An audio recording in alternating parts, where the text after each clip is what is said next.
Que dia tivemos ontem no Irã, com Israel eliminando 2 dos altos líderes sobreviventes do regime iraniano? E agora estamos ouvindo relatos de que eliminamos o ministro da Inteligência. Sabemos que o mundo nos acusa de crimes de guerra. Devemos parar de nos preocupar com a opinião internacional, exceto dos que nos apoiam. Vamos atacá-los antes que nos ataquem, agindo preventivamente. Esse é o novo pensamento israelense. Que dia tivemos ontem no Irã, com Israel eliminando 2 dos líderes seniores sobreviventes do regime iraniano, tanto o chefe do Conselho de Segurança Nacional do Irã, o Conselho Supremo de Segurança Nacional, como eles chamam, que estava liderando o esforço de guerra deles e basicamente comandando o país desde que o Ayatollah foi eliminado. E, em segundo lugar, eliminamos o chefe da Basij, que é a Força de Segurança Interna, a Gestapo do regime islâmico que lida com os manifestantes e foi diretamente responsável pelo massacre de mais de 30 mil pessoas em janeiro deste ano. E agora, ao entrarmos no ar, estamos ouvindo relatos de que eliminamos o ministro da Inteligência. Então, que dia tem sido esse? E há muito para discutir. Ruth, quais são seus comentários? Ok, então, antes de tudo, bem-vindos ao Israel em Diplomático. Eu sou Ruth Blum e este é Mark Regev, como de costume. O que é importante nisso não é só que todo mundo estava falando sobre isso. É uma conquista incrível, incrível. Mas, sabe, enquanto o mundo inteiro está focado no Irã, e com razão, especialmente Washington está, uma área que está sendo um pouco deixada de lado pelo presidente Trump, pelo menos em suas coletivas de imprensa, é o Líbano. E as forças de defesa de Israel acabaram de lançar uma invasão terrestre limitada no Líbano para reforçar os ataques da Força Aérea Israelense à infraestrutura e aos terroristas do Hezbollah. Agora as forças terrestres estão entrando?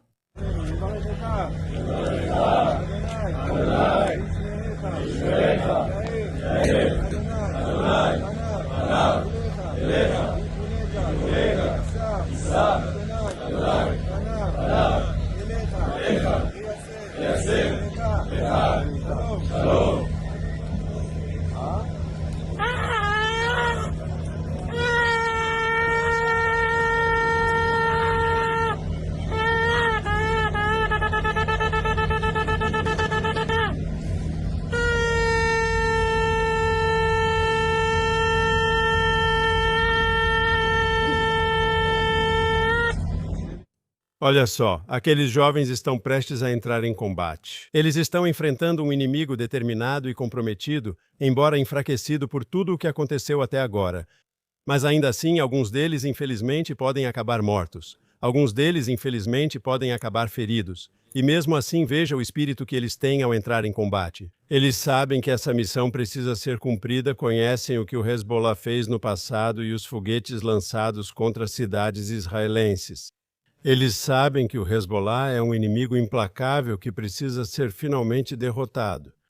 E eu acho que todo Israel, e você sabe, em Israel nós adoramos discutir política e debater cada questão. Mas sobre essa questão de finalmente eliminar o Hezbollah, há um consenso nacional forte e enorme. Como podemos ver, esses jovens que estão servindo nas Forças Armadas, que estão indo para essa missão, entendem perfeitamente por que precisam ter sucesso, porque o sucesso deles é a segurança e proteção de Israel. Claro, algumas pessoas dizem que já passamos por isso antes, que nada mudou.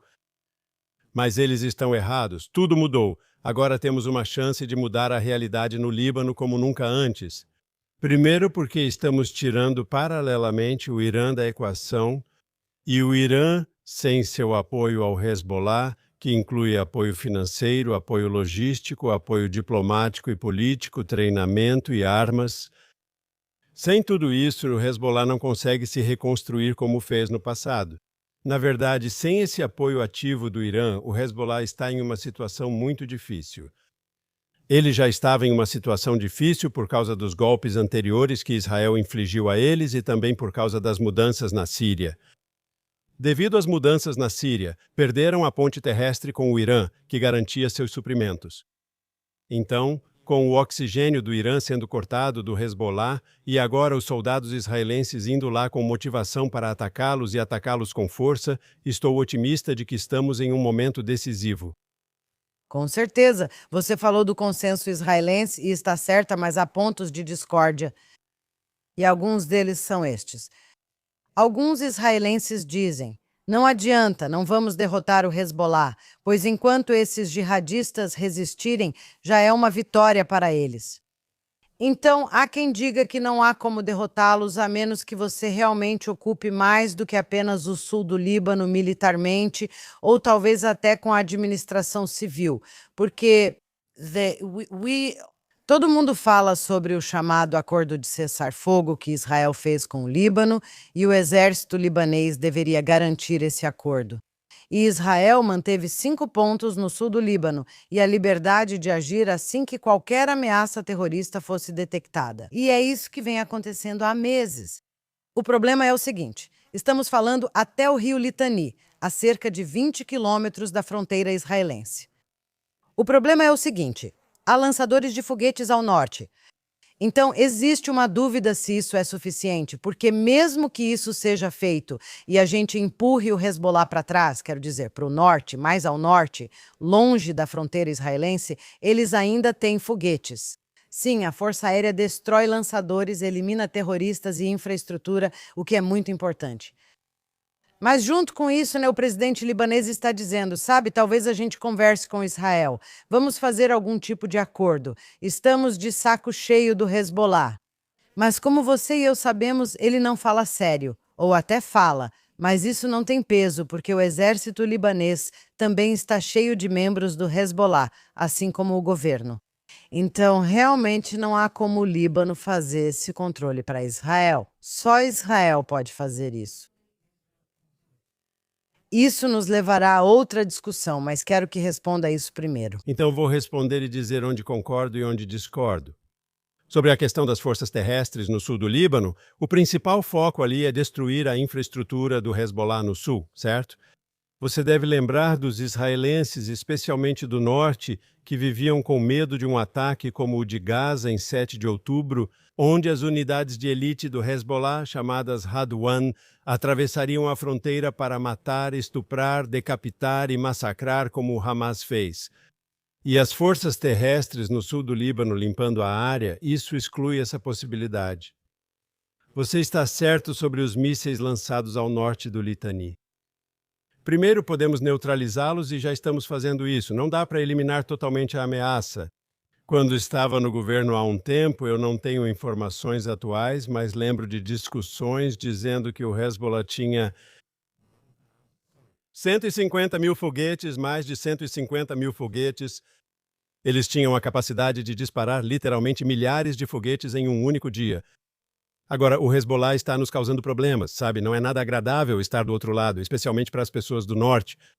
Eles disparam dezenas de foguetes, mas são apenas uma fração, uma sombra do que foram. Estamos vencendo. Devemos persistir. Como disse o primeiro-ministro ontem, é preciso tenacidade, não há solução rápida. Sem dúvida, estamos no caminho certo. Quero te dar outro motivo para sermos otimistas. Primeiramente, você está certo. O governo libanês está falando de uma forma diferente do que falava no passado, e falar é fácil. Eles falam diferente, querem diálogo direto com Israel, declararam a ala militar do Hezbollah ilegal e dizem que precisam desarmar, entre outras coisas. Porém, ainda não cumpriram essas promessas. Mas o simples fato de eles estarem falando de forma diferente mostra que a situação no Líbano está mudando. Trump sempre diz que o Irã está isolado e o Irã está isolado, mas o Hezbollah também está isolado. O Hezbollah está enfrentando um Israel muito determinado, forte e cada vez mais poderoso. O Hezbollah está enfrentando os Estados Unidos, que deram sinal verde para Israel entrar lá e fazer o trabalho, diferente do que aconteceu no passado. Segundo ponto, o Hezbollah está isolado no Líbano como nunca antes. A maioria dos libaneses não são muçulmanos xiitas. Eles são cristãos, são drusos, são muçulmanos sunitas. Todos eles estão unidos contra o Hezbollah, dizendo que vocês trouxeram morte e destruição para o Líbano. Eles dizem que vocês devem deixar de existir como estrutura militar. Eles realmente acreditam nisso? Ao vermos essas pessoas indo para o norte, deslocadas pelo perigo trazido pelo Hezbollah, elas o culpam. O piloto automático é culpar Israel? Não, hoje eles estão culpando cada vez mais o Hezbollah. E, finalmente, dentro da comunidade xiita, que é a base do Hezbollah, também há fissuras com pessoas da comunidade xiita dizendo: Hezbollah, o que vocês fizeram? O Hezbollah está mais fraco do que nunca. Gosto de você, mas sou cético quanto ao governo libanês. Vou te dar o cenário que pode funcionar aqui. Conforme Israel enfraquece e enfraquece e enfraquece o Hezbollah sempre foi muito mais poderoso do que o governo libanês, sempre muito mais poderoso. À medida que Israel enfraquece o Hezbollah, chegará um momento em que o governo libanês poderá enfrentá-lo. Nós teremos que fazer o trabalho sujo. Vamos arriscar a vida dos nossos soldados, é necessário. No final, criaremos uma realidade que permitirá ao governo libanês fazer o que realmente deseja, mas tem sido incapaz. E antes que eu fale demais e não deixe você responder, só queria comentar sobre a Síria.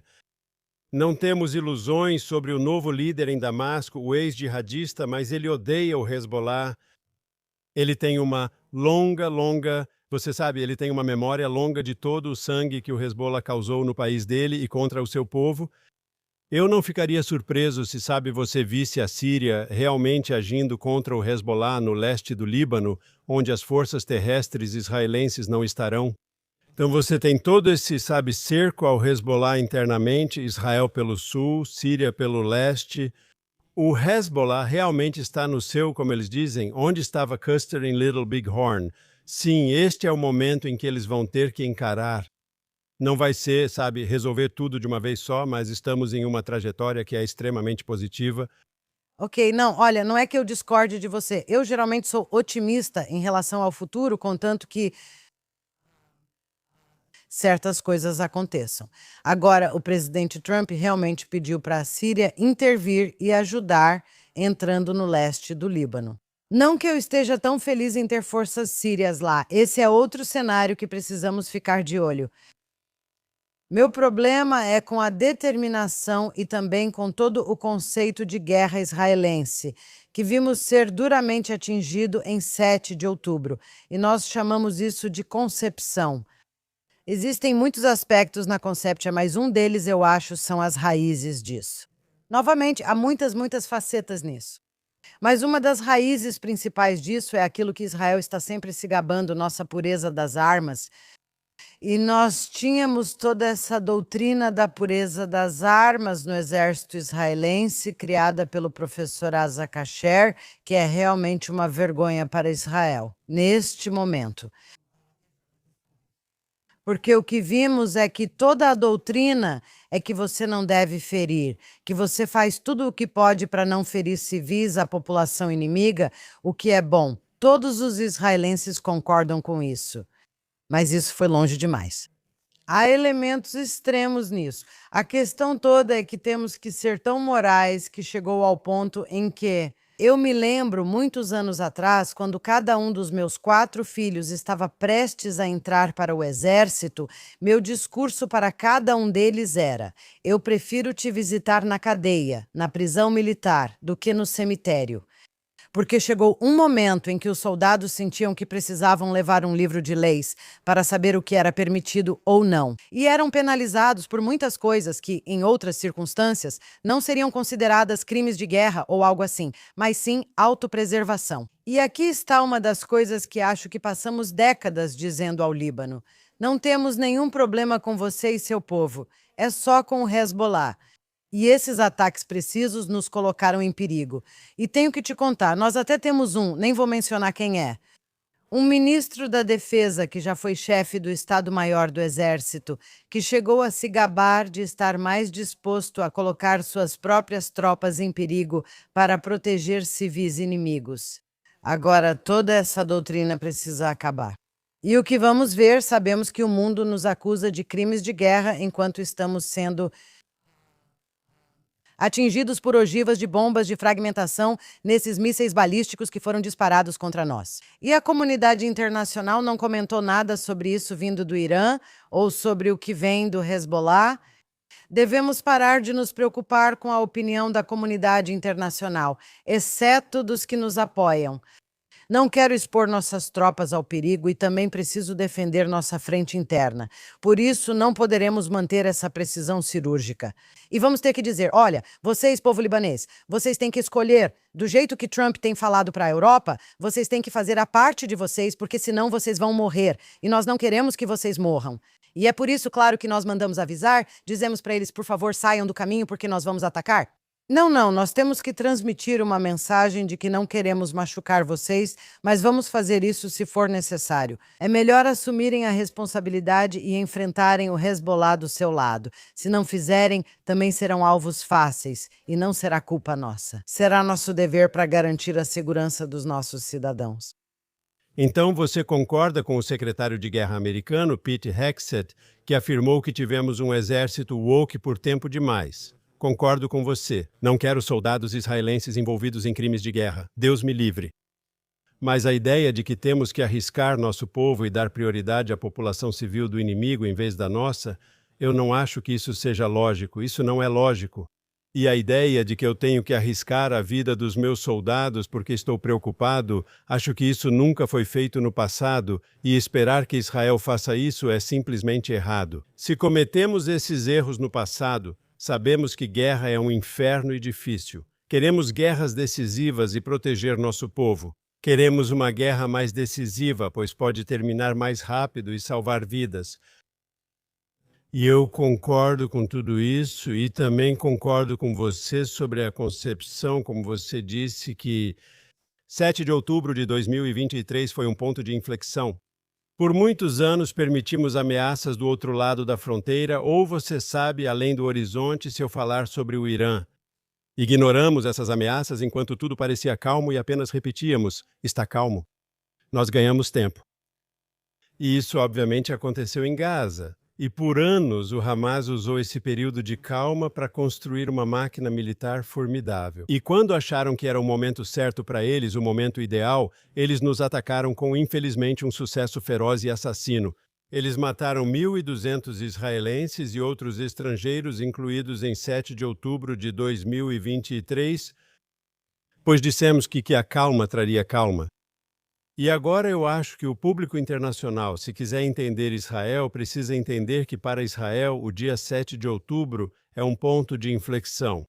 Que agora, se virmos pessoas que não gostam de nós ou desejam nossa destruição se armando e se preparando, vamos atacá-las antes que nos ataquem. Agiremos preventivamente. Esse é o novo pensamento israelense. É isso que está acontecendo com o Irã, é isso que está acontecendo com o Hamas, é isso que está acontecendo com o Hezbollah. Nós não vamos permitir que isso se agrave. Aí você tem todos esses bem-intencionados nos Estados Unidos, em Israel e na Europa que dizem, mas eles não atacaram vocês. Desculpe. Se eu esperar eles me atacarem primeiro, eu já esperei demais. Quero acertá-los antes que possam nos atacar. Pessoas do meio jurídico, com visão simplista, dizem, eles ainda não cometeram crime, então como atacá-los? Não. Eles estão armados. Eles dizem que querem te matar. Você acredita neles? Acho que é onde estamos hoje, assim como Israel e, ao meu ver, Trump. É sim. E eu acho que as pessoas precisam entender isso. Aliás, não é só que eles têm armas e dizem que querem te matar. Israel sabia sobre planos operacionais reais, sabia disso em Gaza e no Líbano. O exército sabia disso. Agora precisamos fazer uma distinção aqui entre nossos soldados e o chefe do exército, os chefes de Estado-Maior, todo o aparato, certo? Assim como nos Estados Unidos, vemos muita cultura woke acontecendo lá, e falaremos disso em breve. Um dos maiores erros foi que não é só que o inimigo continua nos acalmando, tipo, ok, gostamos de tranquilidade. Então, quando eles estavam treinando para o dia 7 de outubro e vimos isso e sabíamos disso, dissemos, ok, bem, esse é só um problema. Nós não queremos provocá-los ainda mais. E tanto é assim que na noite de 6 de outubro, no meio da noite, algo que está surgindo agora é que dissemos que não queremos começar a nos preparar para entrar em Gaza, porque se o Hamas nos vir nos preparando, então eles vão atacar. Certo, esse era o pensamento. Não queremos que o Hamas nos veja fazendo nada, porque aí eles vão pensar, não, Israel está prestes a agir primeiro, então nós vamos agir primeiro. Essa foi uma decisão estúpida e que acabou sendo maligna. Ok, não foi maligna de propósito. Acabou sendo por causa de todos os assassinatos, estupros e sequestros. Ok, acabou sendo uma decisão tão desastrosa, mas vemos, não sei, resquícios disso em relação ao Hezbollah. E vou te contar algo que foi interessante na outra noite. Acho que foi há 2 noites. Primeiro, o Hezbollah estava planejando lançar ataques massivos durante toda a noite. E o exército e o comando da frente interna decidiram não nos contar isso. É verdade, toda vez que há um foguete vindo, há um alerta ou uma sirene. Eles tomaram uma decisão consciente, de não informar o público que isso estava prestes a acontecer. Suspeito de 2 motivos. Um era que, segundo eles, depois não queriam causar pânico, o que acho ridículo. Sim, me desculpe. Quando mísseis balísticos miram em você, é normal entrar em pânico, mas ao menos você corre para o abrigo antiaéreo. O outro motivo tinha a ver com não deixar o inimigo no Irã e no Líbano saber. Não deixar o inimigo saber que nós sabíamos o que eles estavam planejando, porque estávamos prestes a lançar algum tipo de ataque preventivo.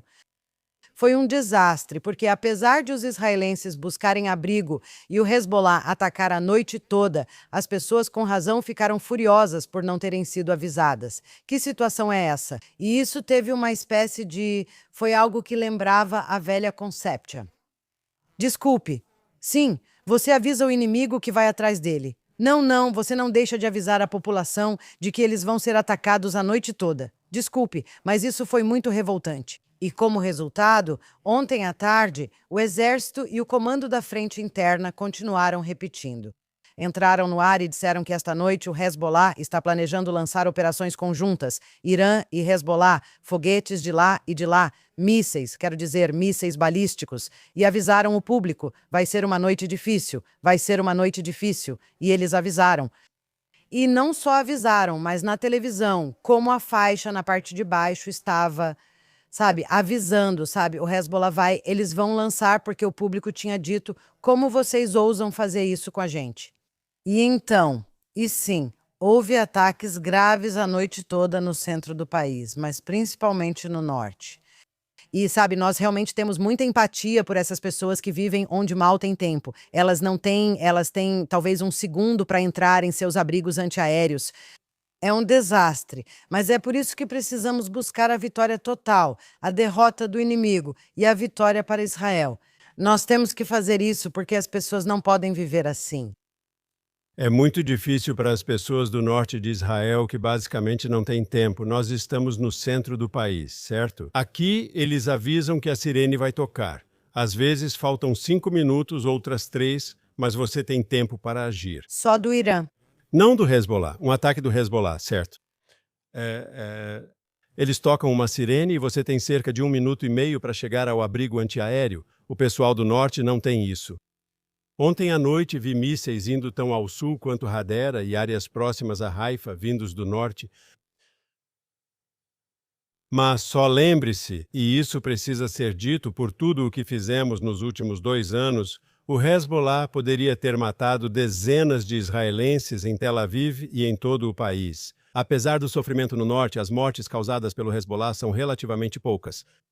E isso é por causa da nossa defesa. E isso é por causa do nosso ataque, que reduziu a capacidade deles de nos ferir. E você sabe, eu quero falar sobre o Irã agora, com a sua permissão, mas um sinal de que Israel está se organizando depois de 7 de outubro foi o que fizemos ontem, de Israel se organizando desde 7 de outubro do que fizemos ontem no Irã. Porque na primeira noite da guerra, quando eliminamos, você sabe, os 40 líderes, incluindo o líder supremo Khamenei, isso foi um choque para eles e uma surpresa. O fato de que podemos eliminar o líder de fato do Irã, Larijani, como ele se chama? Larijani, desculpa, nunca fui muito bom traduzindo do persa, né? Quem lidera o Conselho Supremo Militar ou de Segurança Nacional deles, não sei o nome exato. E Soleimani, lá da Basij, e o vice dele e um monte de outras pessoas, quando eles sabem que estamos procurando por eles, e mesmo assim conseguimos sem o elemento surpresa, isso só mostra o quanto somos eficazes hoje. E isso mostra onde Israel está. E isso faz parte da nova realidade pós-7 de outubro, nós vamos encontrar as pessoas que nos procuram. Como eu disse, agora há um relatório de que eliminamos o chefe do Ministério da Inteligência. Há outro relatório de que eliminamos o chefe da Jihad Islâmica, que estava vivendo em Teherã, você sabe, muito feliz porque os iranianos eram seus patrocinadores e financiadores e assim por diante. Israel está revidando com força. Para onde isso está indo? Ok, agora sobre o Irã. Acho que vamos continuar a enfraquecer e atingir o Irã com força. E quero fazer uma comparação aqui com o Líbano. Como disse antes, se Israel enfraquecer o Hezbollah, talvez o povo e o governo libanês finalmente possam enfrentá-lo e vencer. Acho que, no fim das contas, esse é o mesmo paralelo com o Irã.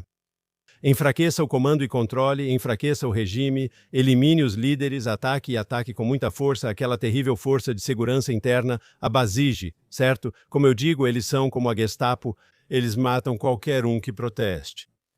E você dá ao povo a confiança de que, quando eles se levantarem, estarão lutando contra um tigre de papel e não contra essa máquina assassina. Não é fácil após o que essa máquina assassina fez em janeiro. Sabemos que houve comemorações em todo o Irã após eliminarmos esses bandidos ontem. As pessoas estão realmente felizes. E tanto Trump quanto Netanyahu disseram ao povo do Irã: fiquem em casa agora, fiquem seguros. Haverá um momento em que dirão: agora o povo do Irã deve fazer sua parte. Podemos continuar ajudando-os de algum modo. Mas esse é o ponto em que eles sentem que o regime foi suficientemente enfraquecido. Foi suficientemente desarmado para que eles possam arriscar, e é realmente um risco sair às ruas e tentar promover mudanças. E, aliás, é um bom ponto, eles também estão nos ajudando. Como você acha que temos tanta inteligência para saber como atingir o chefe da Basij, o chefe de... E não só o chefe da Basij, o que também é muito, muito importante é que estamos indo atrás da sede deles. Existem sedes locais da Basij em todo o Irã. O Irã é enorme, é gigantesco, tá? Não é como Israel, o Irã é enorme. E existem postos avançados da Basij por todo o país e estamos mirando nesses também. Então, sim, nós já matamos, centenas deles, mas ainda há mais. Os israelenses costumam dizer, sim, mas surgirá um novo líder. Assassinaram esses, mas outros virão. Agora, isso é verdade para os jihadistas, porque para eles uma vitória é se eles continuarem de pé, mesmo que seja só um vestígio, sabe? Mas não vamos esquecer que, enquanto Israel está fazendo isso, os Estados Unidos, é isso que é tão bonito nessa operação conjunta. Os Estados Unidos e Israel estão lidando com diferentes aspectos, pode-se dizer, de derrotar o Irã. Neste momento, os Estados Unidos não estão fazendo nada no Líbano. Isso é tudo com Israel. Mas no que diz respeito ao Irã, agora repare, agora sabemos disso. O presidente Trump despachou um navio de guerra com centenas de fuzileiros navais para a região, porque ele está ameaçando ocupar ou destruir a ilha de Karg.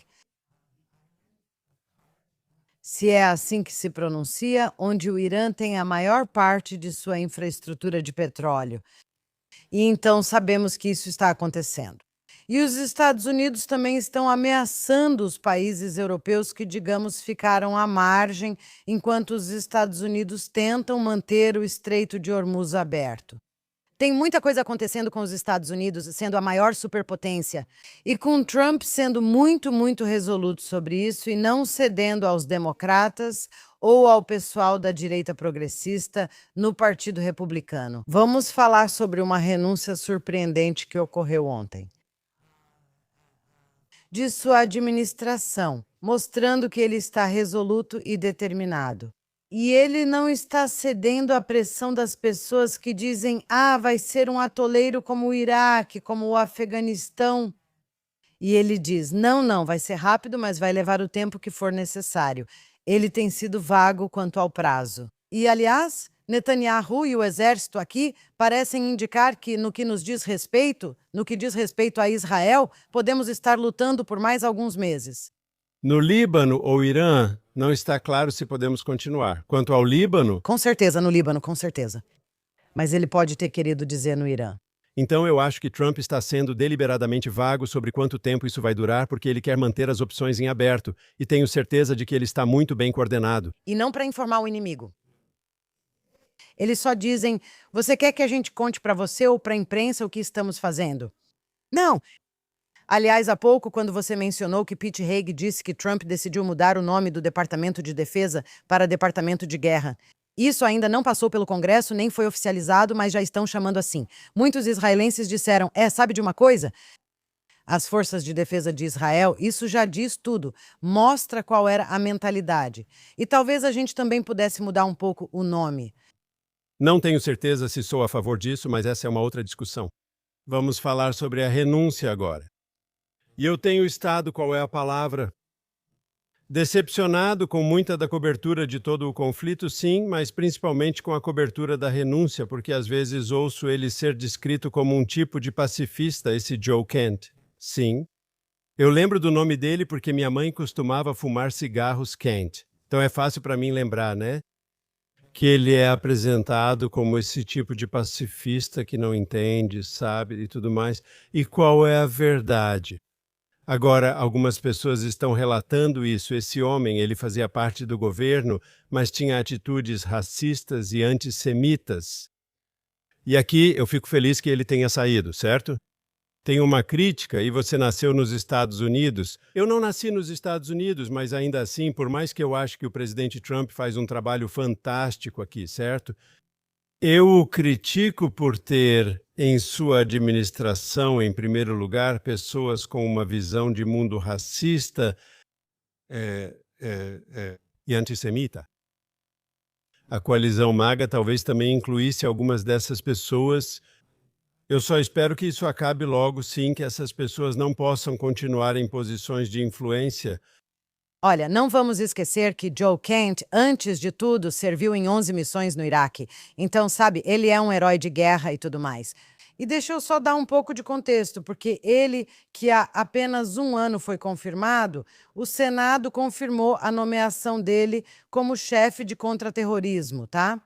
Ele escondeu as ideias dele do Senado. Ele mentiu, obviamente, a menos que de repente tenha mudado completamente de opinião. Mas o que ele disse foi: sim, o Irã é uma ameaça e eu vou manter isso e todas essas coisas. E ele até, existem tweets dele ou declarações dele de 2020, onde ele disse que é tudo por Israel e todas essas coisas. Ok.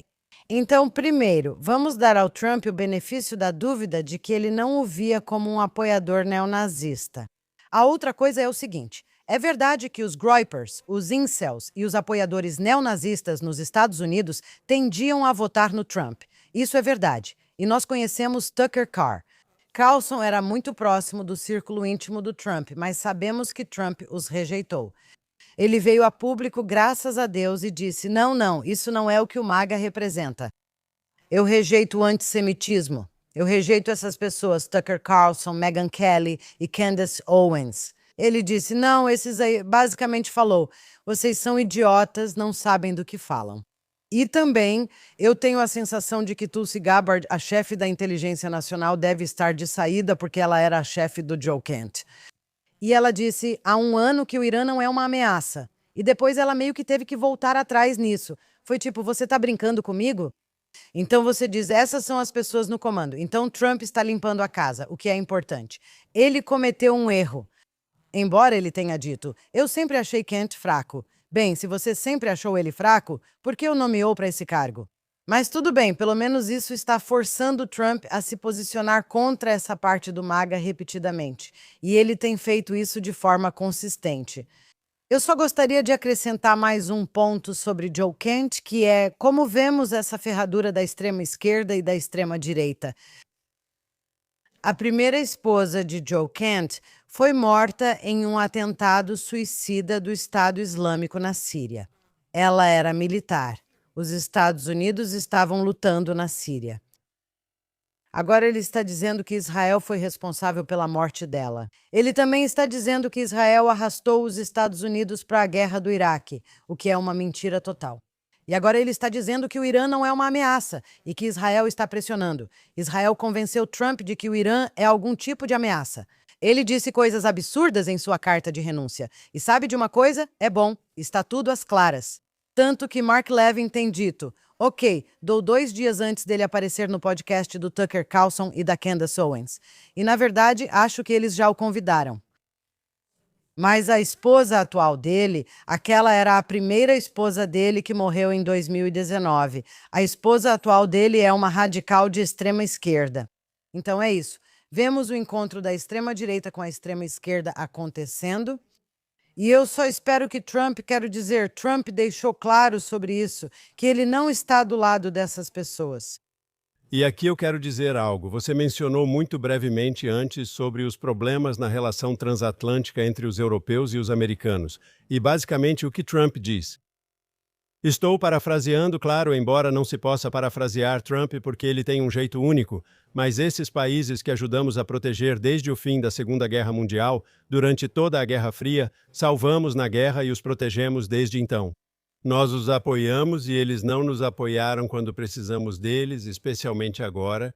Agora, os europeus dizem em sua defesa: bem, vocês sabem, tivemos muitos soldados que lutaram e morreram no Afeganistão, e especialmente os britânicos dizem isso. Mas ele fala a verdade, e já discutimos isso antes. Do ponto de vista MAGA, eles são aproveitadores, certo?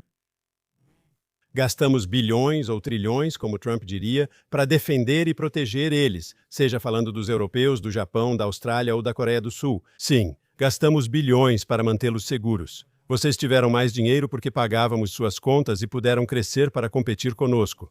É assim que Trump pensa. Esse é o ponto de vista dele. E aqui eu acho, e é isso que Hegseth, o secretário da guerra ou secretário de defesa, dependendo do que você acha, sim, já disse várias vezes, de muitas maneiras Israel, entre aspas, é uma lufada de ar fresco, fecha aspas. Porque Israel é um aliado que está disposto a investir em sua defesa, que manda seus jovens para a batalha. Quando precisamos, não que gostemos disso, mas quando precisamos. Que tem serviço militar obrigatório, que, como eu disse, precisa investir uma grande parte do orçamento do governo, do seu PIB em defesa, certo? Nós fazemos a nossa parte. E, de certa forma, o que Hegseth diz a europeus, japoneses, sul-coreanos, australianos e outros, sejam como Israel, não sejam aproveitadores. Sejam um bom parceiro.